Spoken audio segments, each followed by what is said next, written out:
Hi guys, Miles here. Welcome back to the channel, and today we're going to be talking about the 10 types of people that you meet at a psych ward. So without further ado, let's get into it. I want to just emphasize that this project is not meant to call anybody out or to be rude to anybody. It's just sort of the things that I've noticed over many years of being in psychiatric wards at hospitals. So again, take this whole thing with a grain of salt. Alright, here we go. Number 1 is the zombie, and I feel really bad for this type of person. Usually they are maxed out on whatever sort of medications that they're on, and this causes them to kind of have like a zombie-like effect. Usually they're immovable, mainly remaining wherever staff guide them to. They have a hard time caring for themselves, feeding themselves, or showering, and most of the time they're nonverbal and won't interact with anyone. A good hospital should see this sort of behavior and know that it's not necessarily realistic, as in that person can't go through their daily life with that level of medication and incapability.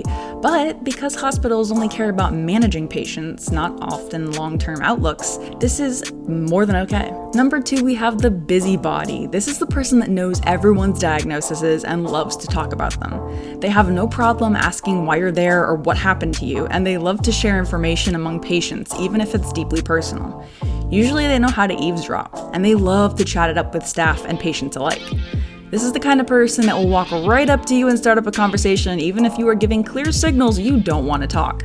They have to be in everyone's business all the time. Sometimes some of this can be part of a mental health diagnosis, but oftentimes it's just people being super bored and having nothing better to do.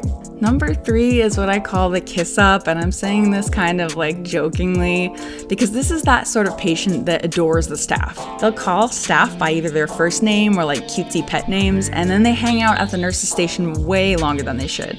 They'll side with staff over patients if given the chance, and they constantly follow staff around everywhere, even when staff are very clearly busy and have better things to do. They tend to warn or parent other patients so that things are easier on the staff, and it's one of the types of patients that I really don't like.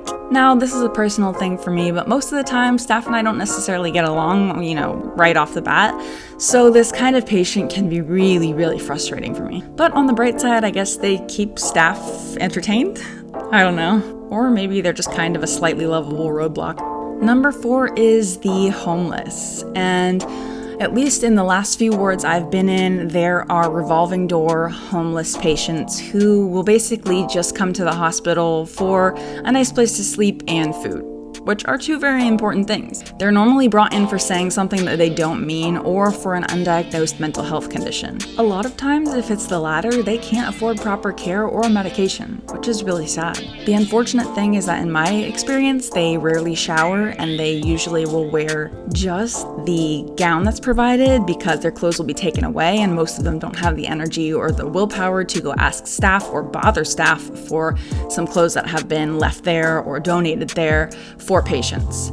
They tend to show up to every meal because they don't have that luxury outside the hospital. They often make friends easily with other homeless individuals, but not necessarily other patients that are there with severe mental health conditions. A lot of their time is either spent sleeping, eating, or trying to get access to resources. Either that or actively denying resources, hoping to just stay in the hospital for as long as possible. For these guys, a lot of times the hospital is the lesser of 2 evils, and they enjoy being there. This is another reason why I may not necessarily get along with them like I would with other people, because I just can't see anyone wanting to be there.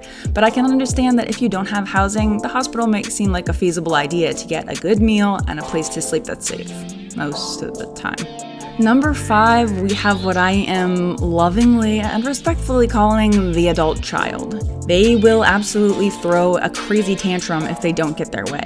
They have zero concept of personal space and will approach people to the point of either hugging, touching, or being close enough that you can smell their breath. They often stomp around the ward using a loud tone of voice and have a propensity for throwing things, banging walls, and slamming doors when they're upset. They get on the patient phone very often, only to hang up moments later, indignant. They bother both staff and patients alike and don't seem to understand why others avoid them or dislike them. In my experience, I've actually had the chance to befriend patients like this. that really just want attention and want someone to listen to them or spend time with them. And unfortunately, this often comes with bothering staff, asking repetitive questions, and being sort of annoying to other patients. But I've always tried to give patients like this a little bit of extra grace. After all, they usually don't have a good home life and rarely ever have people who really care for them. So in a sense, their behavior is understandable. Not tolerated necessarily, but understandable. Number 6, we have the silent observer. This is a patient that rarely talks to others. They can be found in almost every space. Halls, the day room, the cafeteria. But even though they're seen everywhere, they rarely engage with anyone one-on-one. Because of this, they tend to actually have a lot of gathered knowledge about things, but unfortunately, they very rarely share that with other people. They usually seat themselves in corners or smaller, less populated areas of public spaces.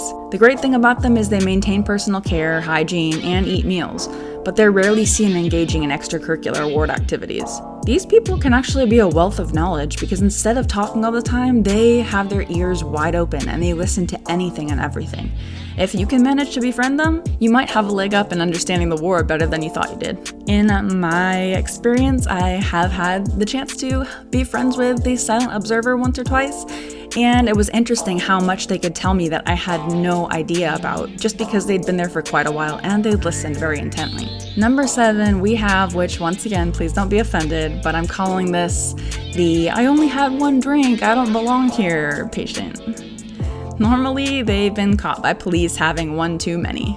They tend to be level-headed as soon as they're sober.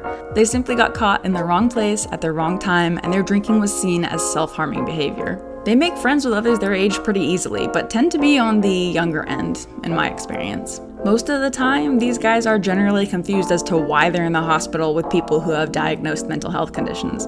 A lot of times they don't see themselves on the same spectrum. So instead they'll form kind of cliques or small groups of like-minded people who are there for the same reason, and very rarely stray outside of that to make friends with people who have very serious mental health conditions. I've had the chance to meet a handful of people like this, and they normally move through the system relatively quickly and are released. Oftentimes before other people who are there for self-injurious behavior, so sometimes I have to say that that's a little bit odd to me, but to each their own. At the end of the day, it's up to the psychiatrist whether he wants you to stay there for a month or he wants to send you home in 3 days. His or her choice. Oftentimes, there's not a lot you can do to change their minds. Number 8, we have the sleeper. This person never shows up to activities, groups, and rarely attends meals.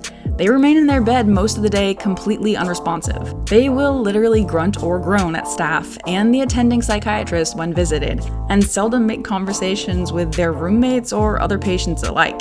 The great thing about them is that they make really wonderful roommates for people who don't want a lot of interaction. Though in my experience, for whatever reason, they tend to either snore at night or make a lot of noise while they sleep. No idea why. Maybe it's because they're in bed so long? Either way, expect this person to be visited often, as staff is normally checking up on them, and expect meals to be brought by. Breakfast in bed at the hospital depends on whether you stay in bed.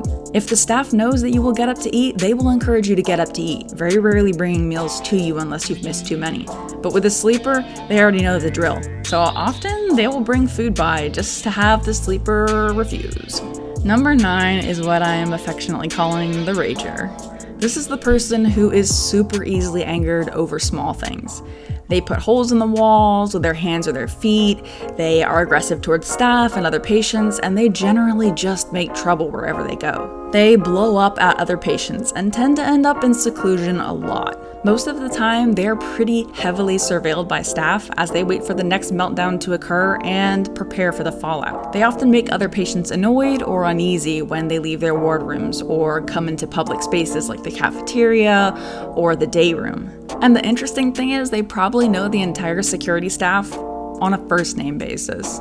Short story on a personal note, I was once friends with someone who would have been known as the Rager, and he turned out to be a super sweet, super amiable, really great guy that just needed someone to listen to him and blew up when that didn't happen.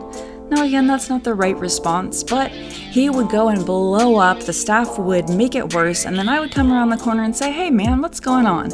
And he would calm right down. In fact, sometimes the nurses even looked to me to fix situations where he was upset, and I volunteered on multiple occasions to go and calm him down. So again, they're not always completely unmanageable, but they do need to be handled with care, listened to, and respected.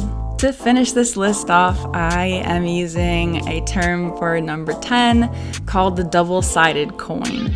And this is basically me. These are patients that show up in a state of violence, confusion, or panic, often causing irritation, upset, or unrest for other patients, or forcing the ward to shut down so that they can be handled. They're usually off their meds, haven't slept for long periods, or both, which can lead to some pretty volatile results. They tend to be irritated or emotional because they're in withdrawal or otherwise physically unwell. This can lead to a lot of maladaptive, self-soothing behavior that the staff are not going to be happy to see and are going to want to mitigate in ways that might make it worse. Interestingly enough, they begin to steadily become more amiable, less violent, and more level-headed once they're back on their meds and have come out of periods of withdrawal.